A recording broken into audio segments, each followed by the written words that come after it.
আসসালামু আলাইকুম আপুরা ভাইয়ারা, আশা করি সবাই ভালো আছেন। আমি বানাবো ডেজার্ট। আমি দিয়ে দিলাম দুধ, দিয়ে দিলাম নারকেল কোরানো, 2টা এলাচি, কনডেন্স মিল্ক, দিয়ে দেবো কর্নফ্লাওয়ার দুধের সাথে গুলিয়ে। এই তো আমি একটা বাটার বানিয়ে নেব, একটু ঘি দিয়ে দেবো স্মেলটা ভালো আসার জন্য। আমার বাটারটা রেডি হয়ে গেছে, আমি উঠিয়ে নেব। আবার আমি দুধ দিয়ে দিলাম প্যানে, স্বাদ মতো চিনি দিয়ে দিলাম, আবারও আমি কনডেন্স মিল্ক দিয়ে দিলাম, গুঁড়ো দুধ দিয়ে দিলাম, স্বাদ মতো লবণ দিয়ে দিলাম, কর্নফ্লাওয়ার দুধের মধ্যে গলিয়ে আমি দিয়ে দেবো।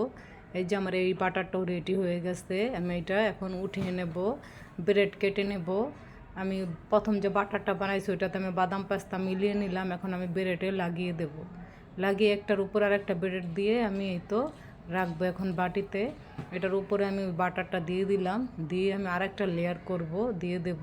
এই তো ডবল লেয়ার দিয়ে আমি যে আমার কাছে যে ক্রিমটা ছিল ওইটা আমি আবার দিয়ে দিলাম, দিয়ে আবার উপর থেকে আমি বাটার দেব। এই তো হয়ে গেছে, আমি ডেকোরেট করে নেব। আমি এখন ফ্রিজে রেখে দেবো এটা 3-4 ঘন্টা সেট হওয়ার জন্য। এটা খেতে খুবই মজা হয়েছে, সুস্বাদু হয়েছে। আল্লাহ হাফেজ।